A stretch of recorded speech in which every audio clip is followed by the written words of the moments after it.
If I told you one of the most influential performance cars of the late 1980s wasn't a Ferrari, and it wasn't a Porsche, and it didn't have more than 4 cylinders, you probably wouldn't believe me.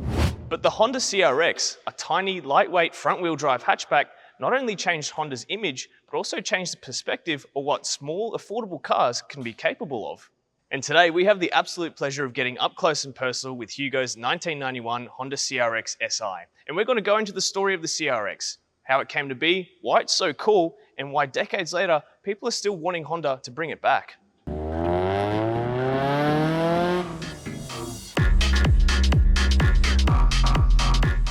File 1. The world that created the CRX. To understand the CRX, you need to understand the late 70s and early 80s. Well, you probably already do because of the whole fuel crisis thing back then. Fuel prices were rising, a little bit like now. Emissions laws were tightening, also a little bit like now. And the idea of a small, efficient car was no longer optional. It was survival. Honda had already built a reputation for reliability and efficiency with the Civic, but they wanted something with a bit more emotion. Something that proved efficiency didn't have to be boring. At the same time, sporty coupes like the Toyota AE86 and Volkswagen Scirocco were showing that lightweight and good engineering could beat raw horsepower. And that kind of stuff is right up Honda's alley. So they cooked up this, a 2-seat Civic-based coupe focusing on ultra-lightweight, aerodynamic efficiency, high-revving engines, and pure driver involvement.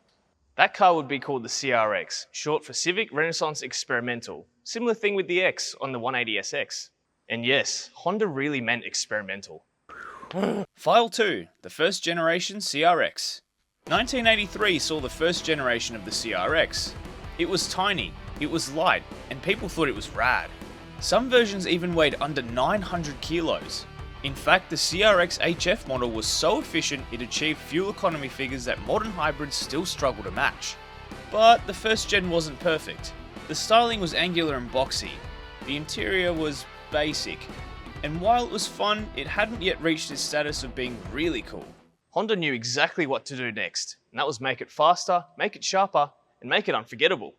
File 3, the second generation CRX. In 1987, Honda unveiled the second generation CRX, and this is where everything changed. The new CRX was wider, lower, and more aggressive, with flush headlights and a sweeping design that goes all the way back to a sharply cut hatch. It looks futuristic without being overstyled, a classic Honda restraint. And crucially, it looks freaking sick, dude. Despite stricter safety rules, Honda still managed to keep the weight of these incredibly low, with most second-gen CRXs weighing just over 900 kilos. It's also got a stiffened chassis for improved handling, and double wishbone suspension front and rear, which is something most sports cars didn't even have at the time. This was economy car engineering, with race car thinking. Under the bonnet, this particular car has the D16A engine, a 1.6-litre double overhead cam 4-cylinder engine making 96 kilowatts or 129 horsepower. And this engine in particular has had a pod filter and extractors added just for a little bit more power. Then Honda went and made the CRX SIR, pretty much the top dog of the CRX tree.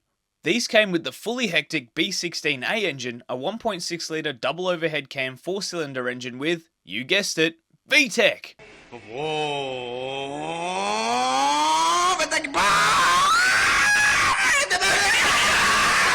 These engines made 160 horsepower or 119 kilowatts with an 8,000 RPM redline, in a car that weighs barely a ton.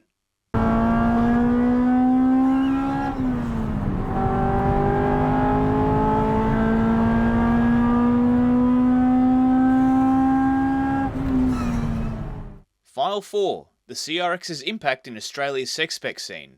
Now we're going to take another trip down memory lane to Australia in the early 2000s, when every bloke had this haircut.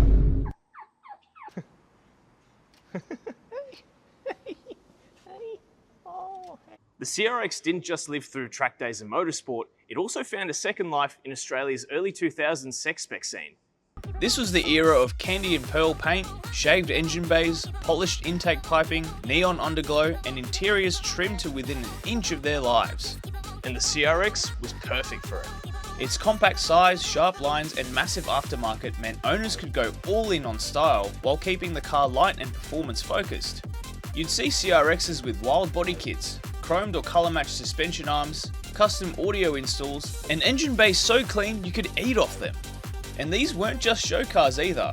Many still ran B-Series VTEC, big cams and proper suspension.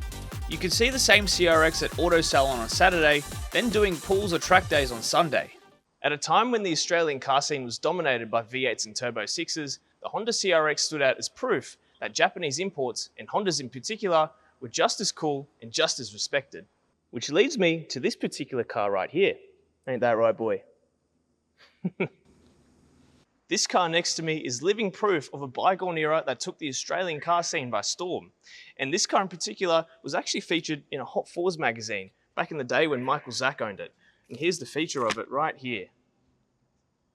How awesome is that?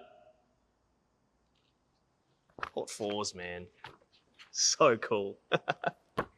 So with this car being a spec car, it's got a ton of mods done to it, such as a custom-made X-Racing front bumper made from an old mold, these 18-inch Volt crystal wheels with KFC valve covers. It's got shaped indicators, so there's no more indicators on the side here. It's got a cyber body kit, and it's sitting on BC coilovers, making this car even lower. Now, if you're a true CRX nerd, you would have noticed that something is missing on the roof here, and that would be the antenna. But that's been shaved off as well.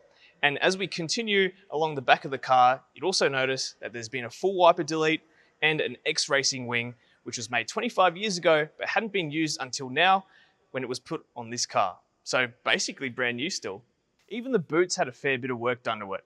And as you look in here, it's got these NOS bottles, which is freaking cool, and Pioneer subwoofer. And you can see here as well, that's been retrimmed. Man, this thing is really cool. And of course, you can't forget the underglow. The interior is just as impressive, with retrimmed interior, and as you can see here, seats without the headrests, which is pretty gangster. It's got a steering wheel and gear knob from Japan, and this is actually shaped like a heart, which is pretty awesome. And it's got a new Bluetooth head unit in there, and the rear of the interior was retrimmed by 86 Jags, and man, they've done an incredible job on this car. The exhaust has also been upgraded to a full stainless steel system, going from the extractors right to the tip. Now, let's hear what it sounds like. Hey, someone's keen.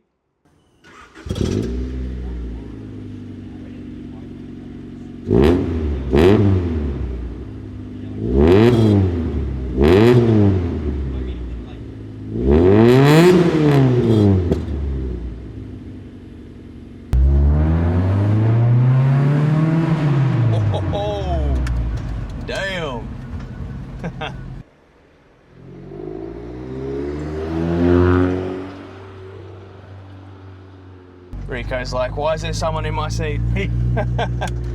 We have Hugo next to us here, the dear owner of this car.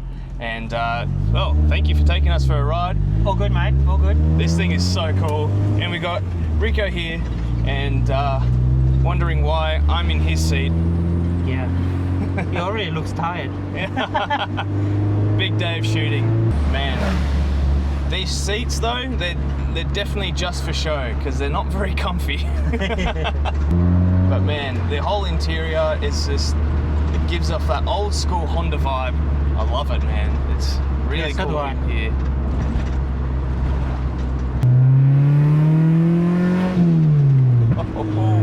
Oh, a little backfire.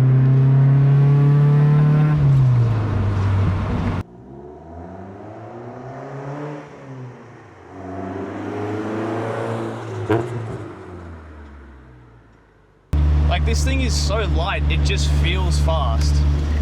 Like, that's the beauty of this car. Like, it doesn't necessarily make so much horsepower, but because it's light, it feels really quick.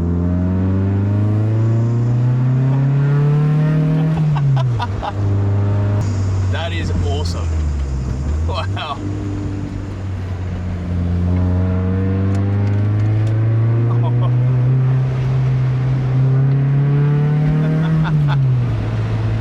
Like it's on rails. That is mad. Oh my goodness. Yeah, that's it sounds so good. It does. I love the sound. Oh, when I took it for a test drive, that's what I like the best. Yeah. It just sounds good. Oh, it sounds amazing. Like classic Honda sound, you know.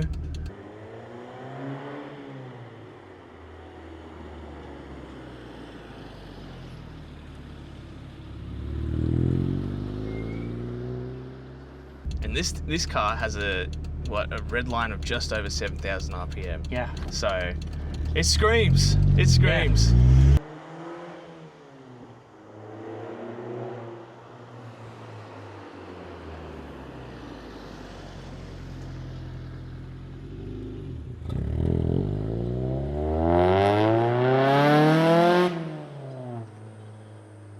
File 5. The end of the CRX. In 1991, Honda ended CRX production. Officially, it was replaced by the Honda Del Sol, but the Del Sol wasn't a true successor. It was heavier, softer, and more lifestyle than racer. The CRX died not because it failed, but because the market changed. Safety regulations, rising costs, and shifting buyer tastes made cars like the CRX harder to justify, but its absence only made its status grow. File 6. The future of the CRX. So, could the CRX ever return? Honda has flirted with the idea. The CRZ tried but missed the mark. Modern Civics have grown larger and heavier. The truth is, a true CRX revival would require Honda to go against current trends, such as being lightweight, minimal, and driver-focused. But man, would enthusiasts love it. Whether it comes back or not, the CRX's influence is everywhere. Every hot hatch, every lightweight performance car, every high-revving Honda engine. The CRX proved that you don't need size, cylinders, or price to build a fully capable car. It's a philosophy. It's engineering that I've forgotten, because I forget the words quite often. Thanks for watching. Here's the thing. The CRX isn't just a small coupe. It's a philosophy. Lightweight over horsepower. Balance over brute force. And engineering over excess. Everything about the CRX encourages you to drive better, not faster. And that's why it dominated autocross, became a track day weapon, and became one of the most modified cars ever made. Engine swaps, suspension builds, track cars, daily drivers, the CRX could do anything. And it was so affordable that an entire generation got amongst it and went crazy with it, really. And that's why, decades later, this car is still one of the coolest Japanese drivers' cars ever made. We'd like to give a huge thanks to Hugo and of course Rico for bringing out the CRX today. And if you did enjoy this video, make sure to give it a like and subscribe to our channel for even more reviews just like this one. Until then, we'll see you in the next video.